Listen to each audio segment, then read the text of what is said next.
السلام عليكم ورحمة الله وبركاته.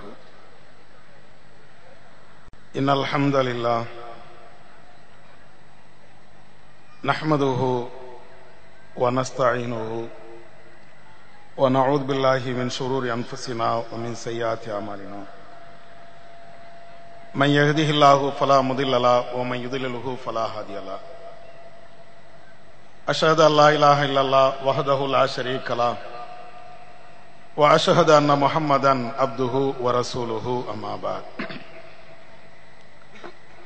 أعوذ بالله من الشيطان الرجيم. بسم الله الرحمن الرحيم. يا أيها الناس اتقوا ربكم الذي خلقكم من نفس واحدة وخلق منها زوجها وبث منهما رجالا كثيرا ونساء واتقوا الله الذي تساءلون به والأرحام إن الله كان عليكم رقيبا. கண்ணியம் நிறைந்த எல்லாம் வல்ல ஏக இறைவனின் நல்லடியார்களே, அல்லாஹுவின் பேரருளால் அவனுடைய மார்க்கத்தை சொல்ல வேண்டும் என்பதற்காக முஹம்மது ரசூலுல்லாஹ் என்ற தலைப்பிலே இந்த மாநாட்டிலே நாம் எல்லாம் திரளாக பங்கேற்றிருக்கிறோம். எல்லாம் வல்ல ஏக இறைவன் எனக்கும் உங்களுக்கும் நேரான வழியையும் அருளையும் தந்தருவானாக என்ற பிரார்த்தனையோடு என்னுடைய இந்த உரையை நான் ஆரம்பம் செய்கிறேன். உயிர்ப்பிக்கப்பட்ட நபி வழிகள் என்ற தலைப்பு எனக்கு தரப்பட்டிருக்கிறது. தமிழ்நாடு தௌஹீத் ஜமாத் என்ற இந்த பேர் இயக்கம் தமிழகத்திலே ஏறத்தாழ பன்னெடுங்காலமாக பிரச்சாரத்தை செய்து வருகிறது. இந்த ஜமாத்தினுடைய போதனைகளின் காரணத்தினால் நபிகள் நாயகம் ஸல்லல்லாஹு அலைஹி வஸல்லம் அவர்கள் சொல்லிச் சென்ற எண்ணற்ற நபிமொழிகள் மக்களால் பின்பற்றப்படுகின்ற ஒரு நிலை உருவாகி இருப்பதை என்னுடைய உரையில் சுட்டிக்காட்ட வேண்டும் என்பதற்குத்தான் இந்த தலைப்பு தரப்பட்டிருக்கிறது. எந்தெந்த நபிமொழிகள் எல்லாம் மக்களுக்கு மத்தியிலே புறக்கணிக்கப்பட்டு நாம் எடுத்து சொன்னதற்கு பின்னால் இந்த நபிமொழிகள் அனைத்தும் பின்பற்றப்படுகிறது என்பதை தெரிந்து கொள்வதற்கு முன்னால் ஒரு நேரத்திலே இந்த தௌஹீது கொள்கையை இந்த மக்களுக்கு மத்தியிலே சொல்வதற்கு முன்னால் தமிழகத்தினுடைய நிலைப்பாடுகள் எப்படி இருந்தது என்பதை சற்றே பின்னோக்கி நாம் பார்த்தால்தான் இந்த தலைப்பினுடைய வலிமையான கருத்தை நாம் முழுமையாக புரிந்து கொள்ள முடியும். ஏறத்தாழ 80களிலே தமிழகத்துக்கு மத்தியிலே திருமறை குர்ஆனையும் நபி வழியையும் மாத்திரமே பின்பற்ற வேண்டும் இந்த கொள்கையை ஆணித்தரமாக நம்முடைய சகோதரர்கள் முன்னெடுத்து சென்றார்கள். அவர்கள் சொல்கின்ற அந்த காலம் எப்படிப்பட்ட காலம்? இங்கே 30 ஆண்டுகளுக்கு முன்பு, ஒரு 25 ஆண்டுகளுக்கு முன்பு இளைஞராக இருந்திருப்பீர்கள் என்றால் நான் சொல்கின்ற இந்த வரலாறு உங்கள் ஒவ்வொருவருக்கும் தெளிவாக உங்களுடைய கண்களால் பார்த்து கூட இருக்கக்கூடிய வாய்ப்புகள் இருக்கும். நபிகள் நாயகம் ஸல்லல்லாஹு அலைஹி வஸல்லம் அவருடைய கருத்துக்களை சொல்வதற்கு முன்பு தமிழகத்தினுடைய மக்களுடைய நிலை என்ன, மார்க்கம் என்ற பெயரால் அவர்கள் பின்பற்றி வந்த செயல்பாடுகள் தான் என்ன என்றால், 100 மசலா என்று சொல்லப்படுகின்ற ஒரு கதையைத்தான் இஸ்லாமிய மார்க்க சட்டம், மார்க்கம் என்று ஒவ்வொரு தெருக்களையும் ஒவ்வொரு வீதிகளிலேயும், இன்னும் சொல்ல வேண்டும் என்றால் ஒவ்வொரு ஜும்மா மேடைகளிலேயும் பிரசங்கமே அதைத்தான் செய்வார்கள். அவுலியாக்களுடைய வரலாறு, நாதாக்களுடைய வரலாறு, வலிமார்களுடைய வரலாறு, இதுதான் ஒட்டுமொத்த இஸ்லாத்தினுடைய பிரச்சாரமாகவே இருந்தது. அவுலியாக்கள் வரலாறு பேசப்படாத, கதைகளையும் கப்சாக்களையும் சொல்லப்படாத ஜும்மா உரைகளே இல்லை என்று சொல்லக்கூடிய அளவிற்கு எல்லா இடங்களிலும் மார்க்கம் என்ற பெயரால் இதுதான் இருந்தது. இன்னும் சொல்ல வேண்டும் என்றால் நீங்கள் சின்ன வயசுல இருந்த சில விஷயங்களை நீங்கள் பார்த்திருப்பீர்கள். தொழ வேண்டும் என்று சொன்னால் நமக்கு ஆலிம்கள் எதை சொல்லி தந்திருப்பார்கள்? நமக்கு மார்க்கத்தை சொல்லித் தரக்கூடியவர்கள் தொழுகைக்கு எந்த சட்ட புத்தகத்தை நமக்கு தந்து இருப்பார்கள் என்றால், தொழுகை ஷாஃபி அப்படின்னு ஒண்ணு வச்சிருந்தாங்க, தொழுகை ஹனஃபி அப்படின்னு இன்னொரு புக் வச்சிருந்தாங்க. இன்றைக்கு அந்த புக்கெல்லாம் தேடி கண்டுபிடிக்கக்கூடிய அளவிற்கு இருக்கிறது. ஆனால் 30 ஆண்டுகளுக்கு முன்பு யார் தொழுகை சட்டத்தை தெரிய வேண்டும் என்ற நிலை இருந்தாலும் தொழுகை ஷாஃபி, நீ ஷாஃபி மதஹப் என்றால் தொழுகை ஷாஃபி அப்படின்னு ஒரு தமிழ் புக்கு இருந்தது. அதை போய் நீங்க படிச்சுக்கிடுங்க அப்படிம்பாங்க. ஹனஃபி ஆட்களாக இருந்தால் தொழுகை ஹனஃபி அப்படின்னு ஒண்ணு போட்டு வச்சிருப்பாங்க. அந்த புக்கை போய் நீ படி என்று அவர்கள் சொல்லி இருப்பார்கள். இதுதான் அல்லாஹ்வை வணங்குவதற்கு, அல்லாஹ்வை தொழுவதற்கு, ஐங்காலம் நம்முடைய கடமைகளை நிறைவேற்றுவதற்கு அவர்கள் மார்க்கமாக சொல்லி தந்த அடிப்படையான புத்தகமே இதுதான். இதைத்தான் நாம பார்த்து வந்தோம். தொழுகை என்பதற்கு, நோன்பு என்பதற்கு, ஜக்காத்து என்பதற்கு மார்க்கம் காட்டி தந்த ஏராளமான இபாதத்துகள், வணக்க வழிபாடுகளுக்கு ஏதாவது ஒரு அறிஞர் எழுதிய ஏதாவது ஒரு கதைகளையும் கப்சாக்களையும் தந்தார்கள். ரசூலுல்லாஹ் எப்படி தொழுதார்கள், நபி அவர்கள் எப்படி தொழ சொன்னார்கள் என்ற செய்திகளை இந்த மக்களுக்கு மத்தியில் யாராவது சொன்னார்களா? இந்த தொழுகை என்ற சட்டத்தை அல்லாஹ்வுடைய தூதரிடமிருந்துதான் நாம் பெற வேண்டும் என்ற அடிப்படையான கருத்தையாவது நமக்கு முன்வைத்திருப்பார்களா? முன்வைத்து இருந்தால் இந்த தொழுகை ஷாஃபி, தொழுகை ஹனஃபி என்ற இந்த புத்தகம் தமிழகத்திலே கடந்த காலத்திலே விற்கப்பட்டு இருக்குமா? அதை வாங்கி நாம் பார்த்திருப்போமா? ஆனா நிலை என்ன? எல்லாரும் அதை படிச்சிருப்போம்.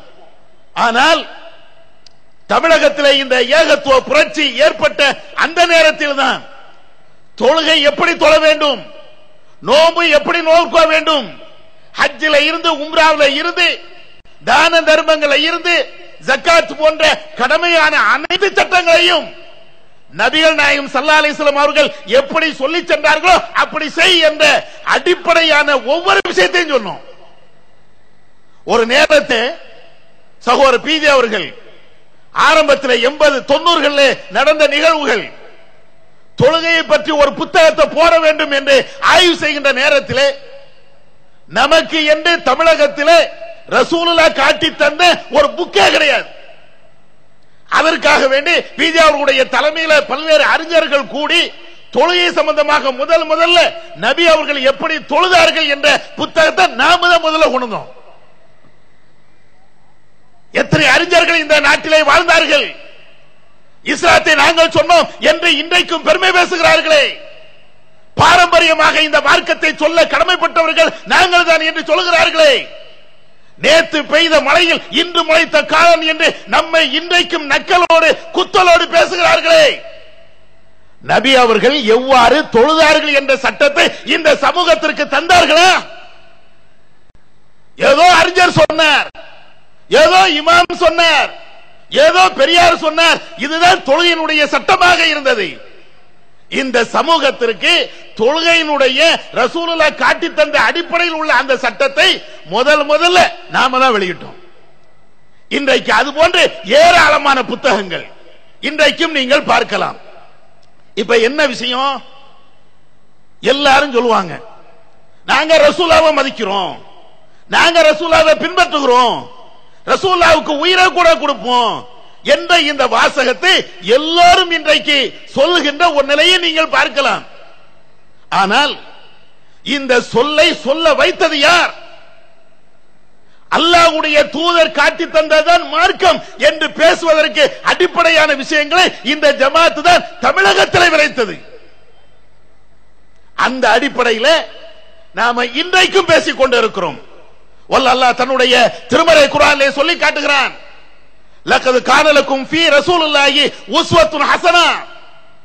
இந்த தூதரிடத்திலே உங்களுக்கு அழகான முன்மாதிரி இருக்கிறது.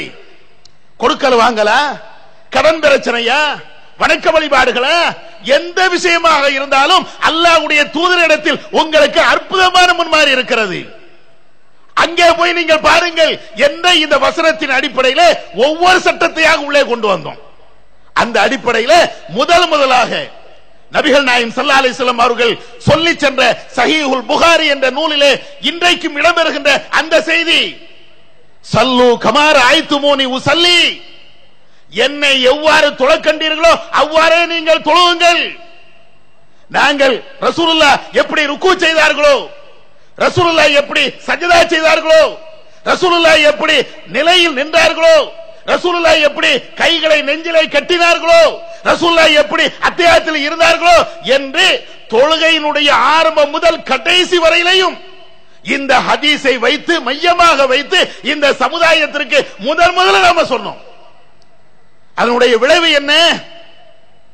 சல்லு கமா ரஅய்துமூனி உஸல்லி என்ற இந்த ஹதீஸை 90களிலே சொல்லுகின்ற பொழுது என்ன விளைவுகள் ஏற்பட்டது என்று தெரியுமா?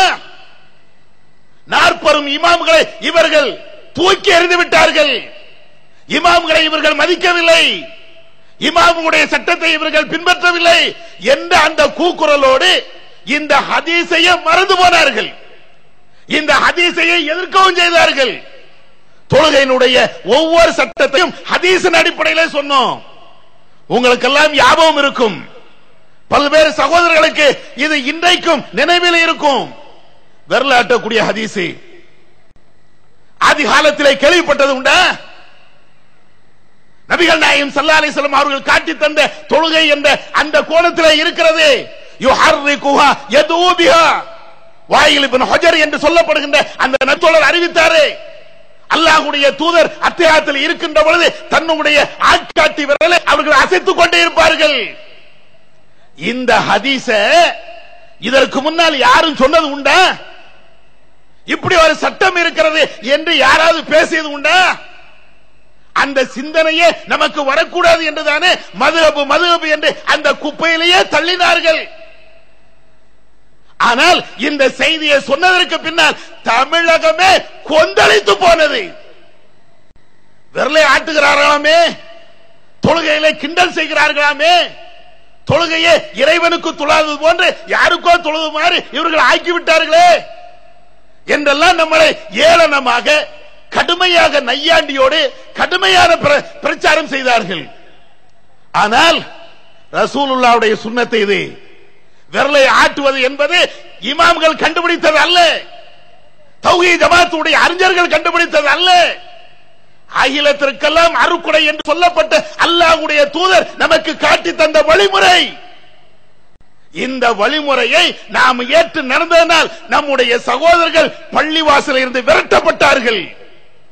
சில பள்ளிவாசலில் ஹவுலே தூக்கி எறியப்பட்டார்கள் ஒரு ஹதீஸை பின்பற்றினதுக்காக.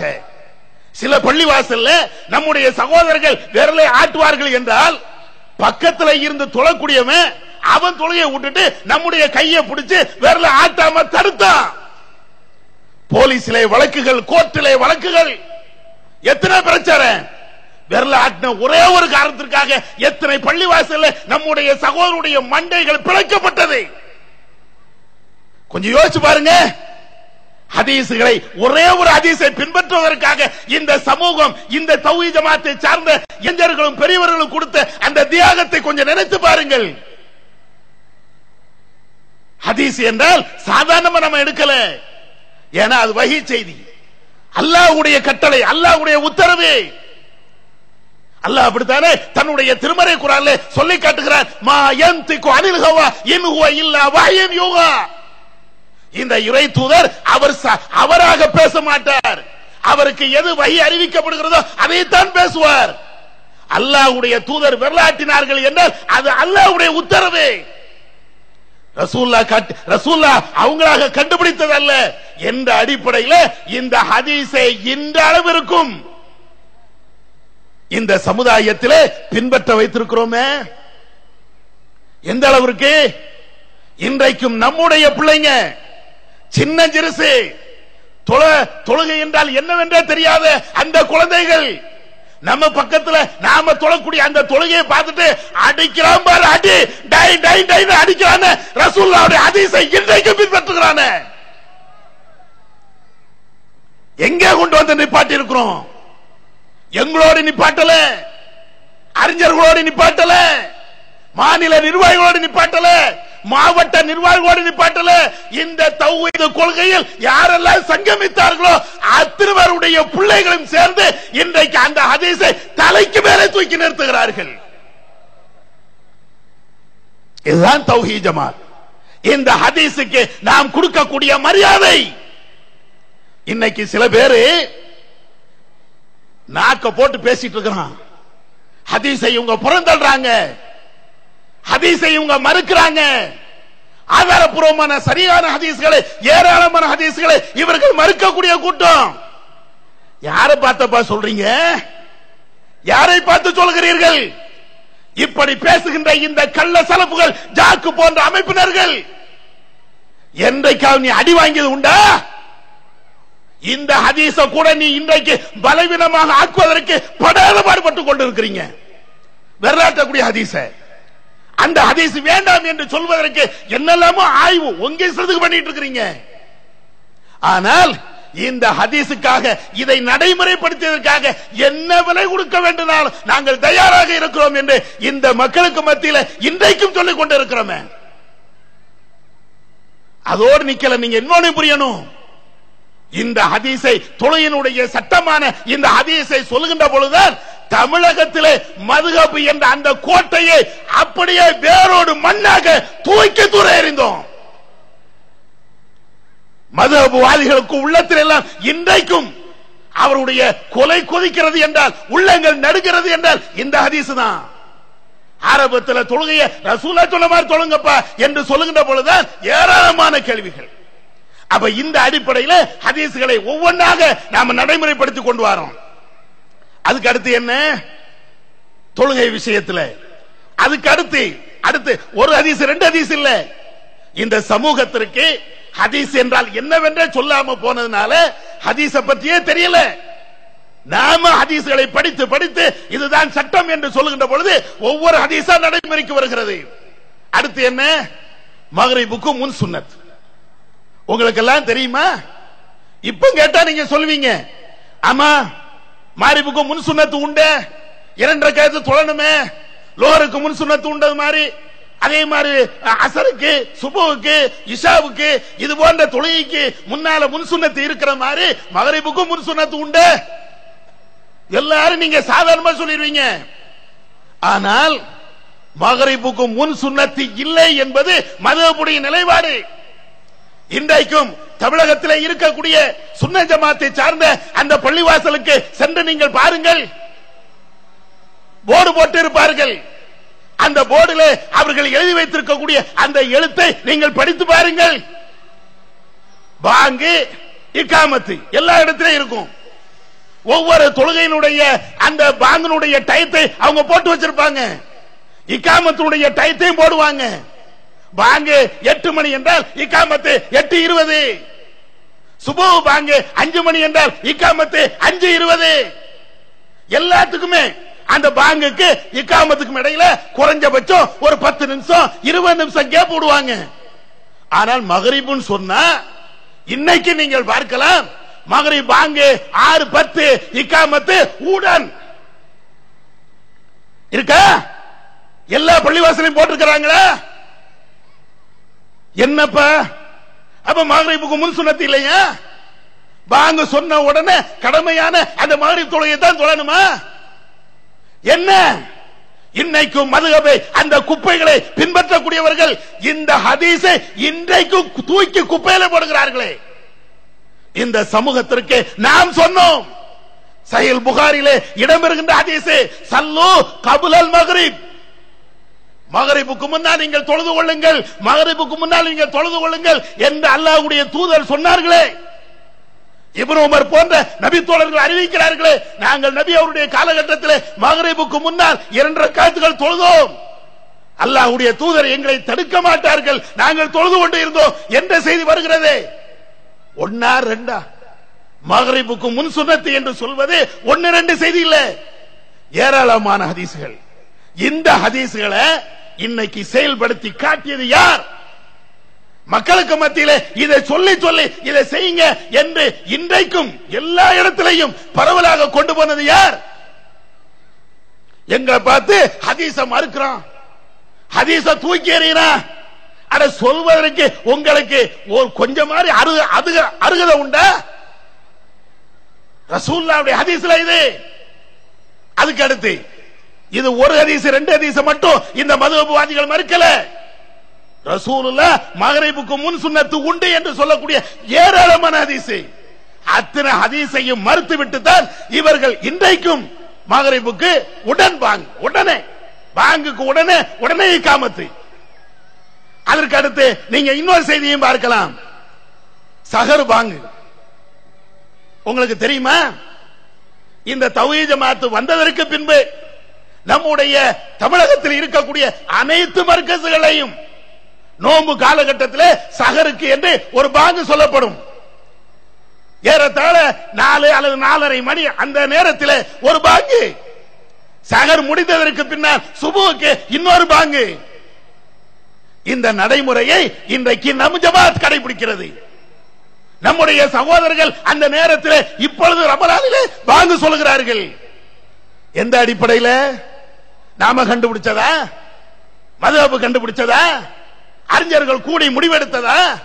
தௌஹீத் ஜமாத் எல்லாம் ஆய்வு செய்து முடிவெடுத்ததா? ரசூலுல்லாஹ் சொன்னது. புகாரி, முஸ்லிம், திருமதி, நசையை போன்ற ஏராளமான ஹதீஸ் நூல்களே பதிவு செய்யப்பட்டது.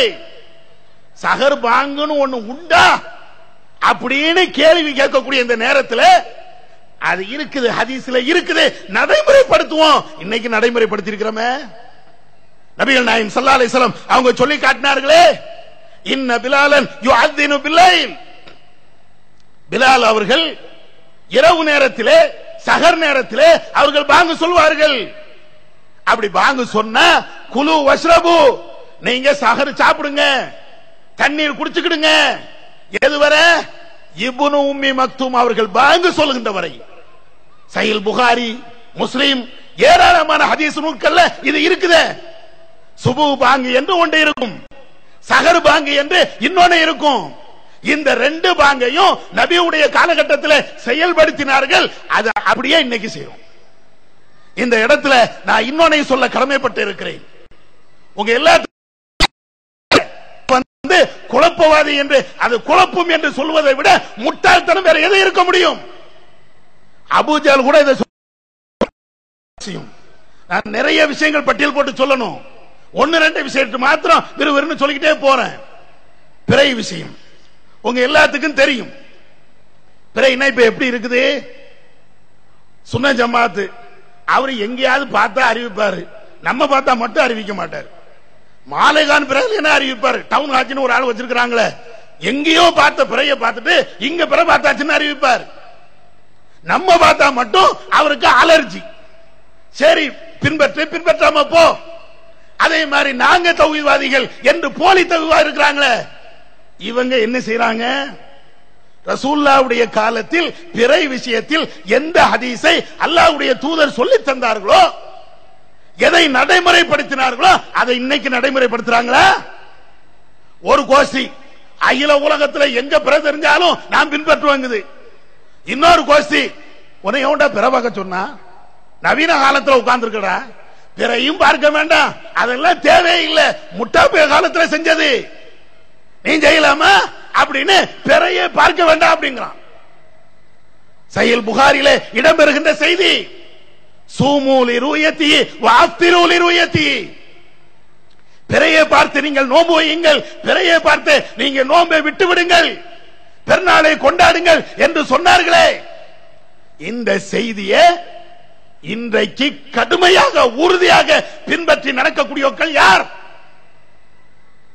சில பேர் சொல்றான், ஏன் நீங்க உங்க தமிழ்நாட்டில் உள்ள இந்த பிறை பார்க்கக்கூடிய சட்டம் வச்சிருக்கே தெரியுமா?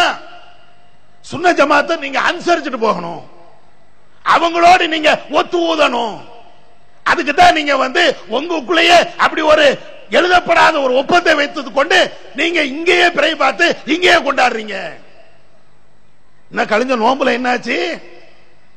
நாங்க பிறையை பார்த்தோம், கன்னியாகுமரி மாவட்டத்தில் பிறை பார்க்கப்பட்டது. 3-4 சகோதரர்கள் பார்த்த அந்த சாட்சிகள் இருக்கிறது. அந்த செய்தி ஆதாரப்பூர்வமாக ரெக்கார்டும் செய்யப்படுகிறது.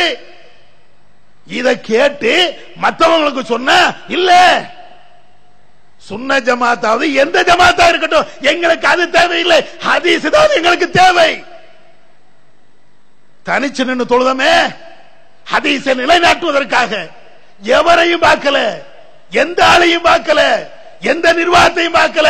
ரசூலுல்லாஹ்வுடைய ஹதீஸ் பிறை பார்க்கப்பட்டால் அந்த செய்தியை ஏற்றுக்கொள்ள வேண்டும் என்பது அல்லாஹ்வுடைய தூதர் சொல்லி தந்த செய்தி.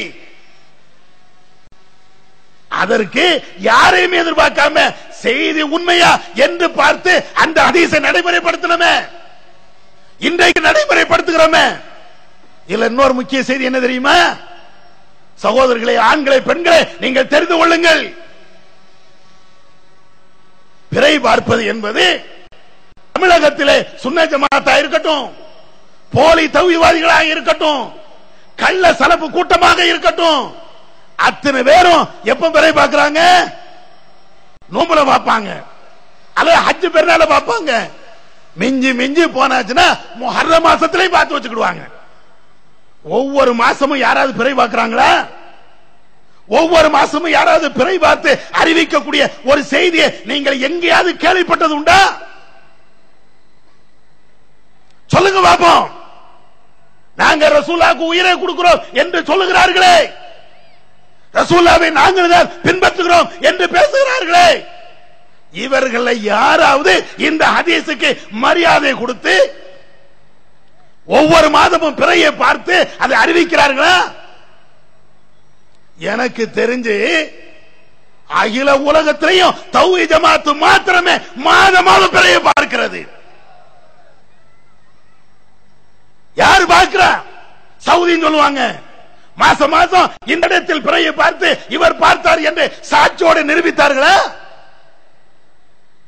எந்த நாட்டிலே போடுகிறார்கள்? சில பேர் அந்த சவுதிய கண்மூடித்தனமா பின்பற்றிட்டாரே. சுன்ன ஜமாத்தா இருக்கட்டும், எந்த ஜமாத்தா இருக்கட்டும், நாமளும் கேட்டோம்.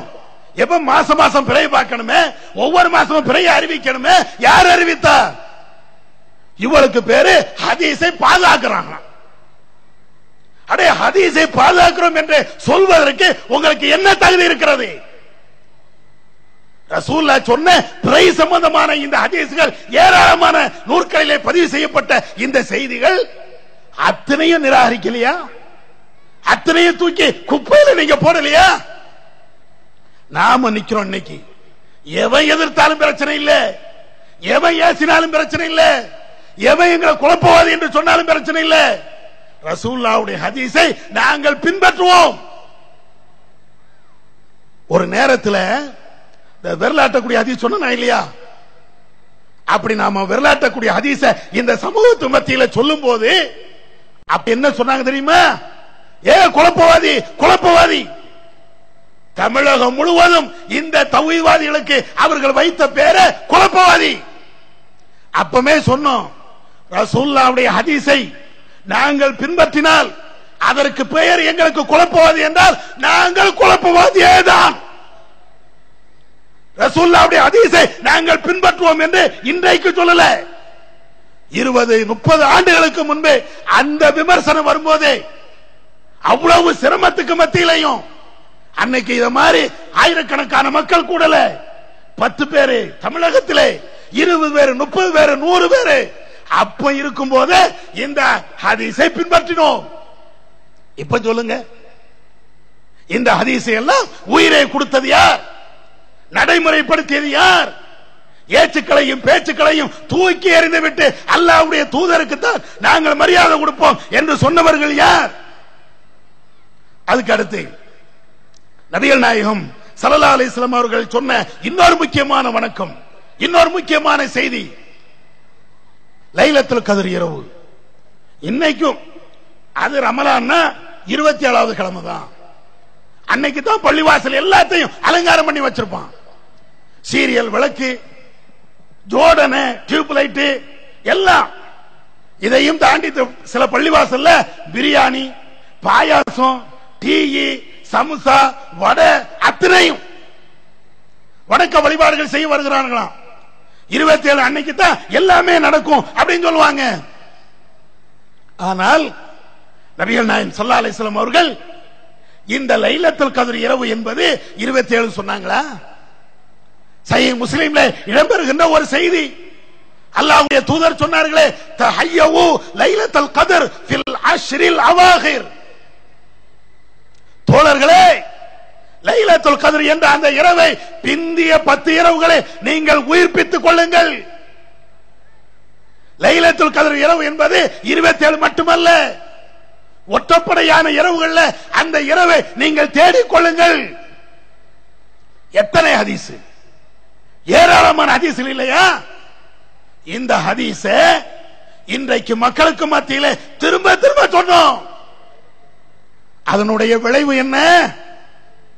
இன்னைக்கு தமிழகத்திலே தௌஹீத் மர்கஸ்கள் எங்கெல்லாம் இருக்கிறதோ, அது வாடகை கட்டடமா இருந்தாலும் சொந்த கட்டடமா இருந்தாலும், பள்ளி நிரம்பி தெருக்கள்லையும் வீதிகளையும் ஆண்களும் பெண்களும் குழுமி நின்று தொழுகிறார்களே.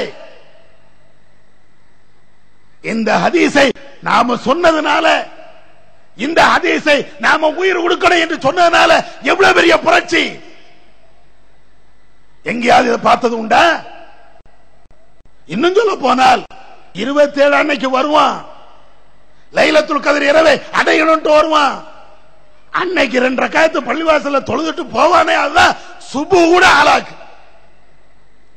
ஆனா இந்த சமூகத்தை வணக்க வழிபாடுகள்ல ரசூலா காட்டி தந்த அடிப்படையில இருக்கணும் சொல்லி பிந்திய 10 இரவுகளும் பள்ளிவாசல் வந்து நின்று தொழுகிறார்களே, ஆண்களும் பெண்களும்.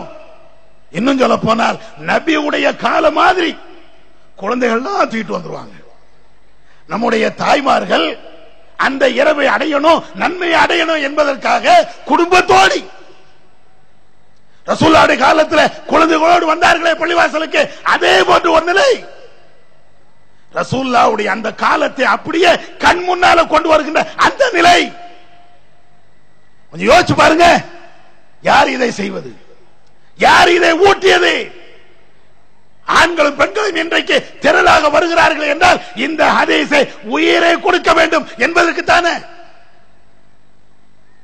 இன்னைக்கும் நடக்குது. இதை பார்த்து வேறு சில ஆட்கள் இப்போ 1-2 இடங்கள்ல இல்ல நானும் செய்வேன், நாங்களும் இதே மாதிரி செய்வோம், செய்யுங்க, ஹதீஸை பின்பற்ற வேண்டும் என்ற அடிப்படையில் யார் செய்தாலும் அது வரவேற்க தகுந்த ஒரு செயல், செய்ய வேண்டும். நாங்கள் பொறாமப்படல, ஆனால் நீங்கள் செய்வதற்கும் நாங்கள் காரணமாக இருந்தோமே, இந்த ஹதீஸை பாடமாக படித்தோமே, அதற்கு அல்லாஹ்வுக்கு நாங்கள் நன்றி செலுத்துகிறோம். அதே போல இன்னும் சொல்ல வேண்டும் என்றால் பெருநாள் திடல் தொழுகை,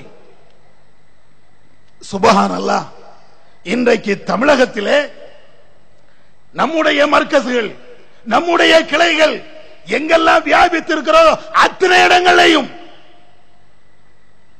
லட்சக்கணக்கான மக்கள் திடல்ல வந்து தொழுதாங்களே. ஆரம்பத்தில் உண்டா? பள்ளிவாசல்ல பெருநாள் தொழுகைக்கு என்று அப்ப அலங்கரிப்பாங்க. எல்லா தொழுகைகளையும் பள்ளிவாசல், பெருநாள் தொழுகையும் பள்ளிவாசல். அதுல இன்னொன்னு என்ன? நபிகள் நாயகம் ஸல்லல்லாஹு அலைஹி வஸல்லம் அவர்கள் பெருநாள் தொழுகையை திடல்ல தொழுங்கன்னாங்க.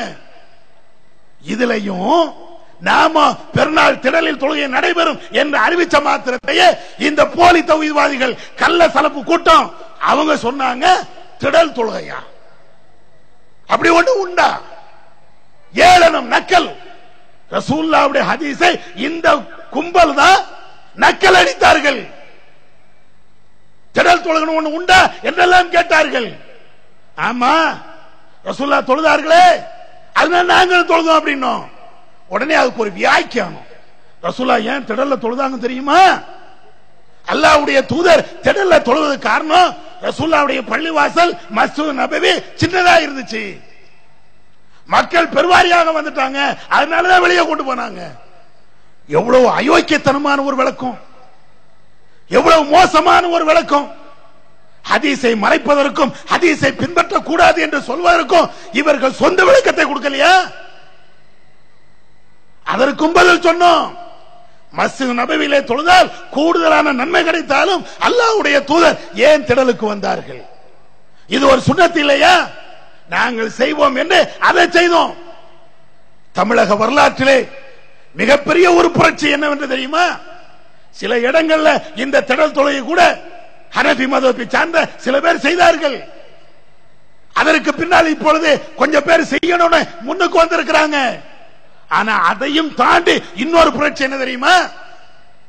ஒவ்வொரு ஊர்லயும் பெருநாள் தொழுகை என்றால் 10 மணி, 11 மணி, 12 மணி, இதுதான் நாம அறிவிச்சோம். ரசூலுல்லாஹ்வுடைய ஹதீஸின் அடிப்படையில் புகாரில் இடம்பெறுகின்ற திருமணத்தை, எளிமையான இந்த திருமணத்தை யார் செய்வது? அல்லாஹ்வுடைய தூதர் சொன்னார்களே, இன்ன ஆகமன் நிக்காஹி பரக்கா ஐஸருஹு மூனா. ரசூலுல்லாஹ் சொன்னார்களே, பரக்கத் நிறைந்த ஒரு திருமணம் எளிமையாக நடத்தப்படுகின்ற திருமணம் சொன்னாங்களே ரசூலுல்லாஹ். அந்த திருமணத்தை இன்றைக்கு நம்ம ஜமாத் தெரு தெருவாக, ஊர் ஊராக, ஒவ்வொரு இடத்தில் நடத்தி காட்டுதோமே. ஆள் உயர மாலை உண்டா? ஊர் ஃபுல்லா பந்தல் உண்டா? பிரியாணி விருந்துகள் உண்டா? அரசியல் தலைவர்கள் இன்றைக்கும் நடத்துகிறார்களே, அது போன்ற திருமணத்தை தௌஹீத் ஜமாத்தில் எங்கேயாவது நீங்கள் பார்த்தது உண்டா?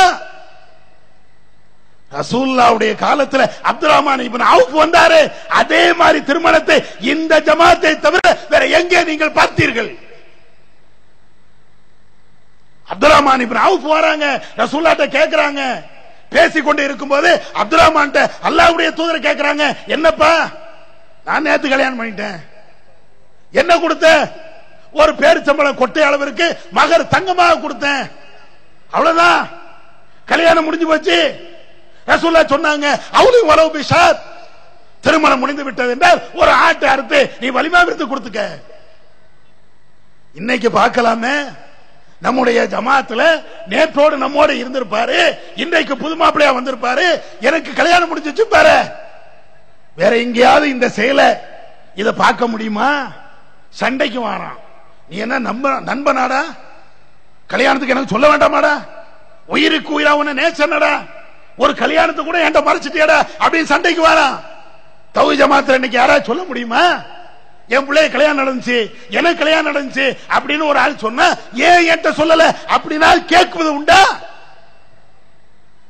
அப்துல் ரஹ்மான் இடத்தில் அல்லாஹ்வுடைய தூதர் எப்படி நடந்தார்களோ, அவர் கல்யாணம் பண்ண ரசூலுல்லாஹ்வோட கூப்பிடாம, ரசூலுல்லாஹ் அவர்கிட்ட போய் கேட்கல, ஏன்பா என்னை கூப்பிடாம நீ திருமணம் செய்தா என்று கூட கேட்கல.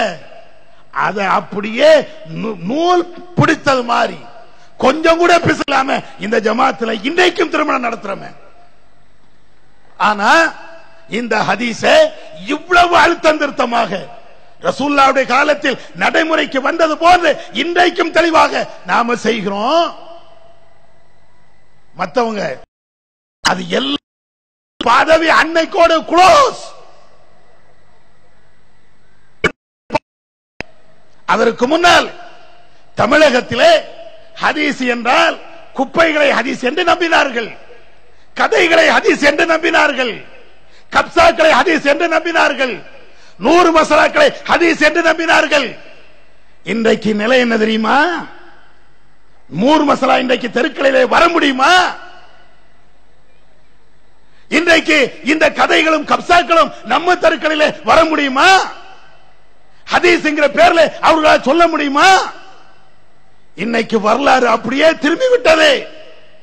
எந்த இமாம் பேசினாலும் ஒரு அடிமட்ட தௌஹீத் ஜமாத்தை சார்ந்த தொண்டன் கேட்கிறார், ஆலிம் சார் இந்த ஹதீஸை சொன்னீங்களே, இது சரியான ஹதீஸா, சஹீஹான ஹதீஸா? முதல் கேள்வி. ஆமாப்பா சஹீஹான ஹதீஸ். சஹீஹ்னா என்ன, லைஃப்னா என்ன, முன்கத்தினா என்ன, முஅல்லல்னா என்ன? யாரு? ஆலிம் சாக்கள் அல்ல, அடிமட்ட தொண்டன் கேட்கிறான். உசூல் ஹதீஸை பற்றி அவன் பேசுகிறான். இந்த புரட்சி மிகுந்த இந்த வரலாறு, இந்த பாடங்களை அரபி தெரியாத, அலிபே கூட தெரியாத சராசரி மனுஷன் இதை விளக்கி வைத்திருக்கிறானே, விளக்கத்தை சொன்னவர்கள் யார்?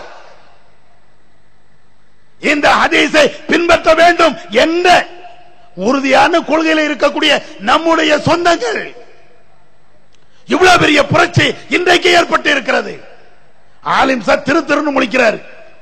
7 வருஷம் படிச்ச ஆலிம் சார் அல்லலா, அது என்னப்பா அல்லல் என்னமோ உளறியடா அப்படிங்கிறான். முன்கத்தியா அப்படின்னா என்ன? போ உனக்கு ஏதாவது கதையை சொல்லி தந்திருப்பா அப்படிங்கிறான். நம்ம ஆளு முன்கத்தினா விளக்குறான். அலிபே தெரியாத ஆளு, எதுவுமே தெரியாத ஆளு அல்லல்லாம் என்னங்கிறான், ஷாதுனா என்னன்னு கேட்கிறான். எவ்வளவு பெரிய புரட்சி கொஞ்சம் யோசிச்சு பாருங்க. அல்லாஹ் இந்த ஜமாத்தின் மூலமாக நடத்தி காட்டியிருக்கிறான். இதே போன்று ஏராளமான ஹதீசுகள், 1-2 ஹதீஸ் இல்ல, முஹம்மது ரசூலுல்லாஹ் என்று நாம போட்டு இருக்கிறோமே, அல்லாஹ்வுடைய தூதரைத்தான் நீங்கள் மார்க்கத்திற்கு முன்மாதிரியாக எடுக்க வேண்டும் என்று நாம போட்டிருக்கிறோமே. இதற்கு முழுக்க முழுக்க சொந்தக்காரர்களாக அல்லாஹ்வுடைய தூதர் காட்டி தந்த வழிமுறைகளை அப்படியே பின்பற்றக்கூடிய மக்களாக நாம் இருக்கிறோம். கடைசி வரை இருக்கணும். வல்லல்லாஹ் அந்த பாக்கியத்தை நம்ம அனைவரும் தந்துருவானாக. வாகிர்தவனா அல்ஹம்துலில்லாஹி ரப்பில் ஆலமீன்.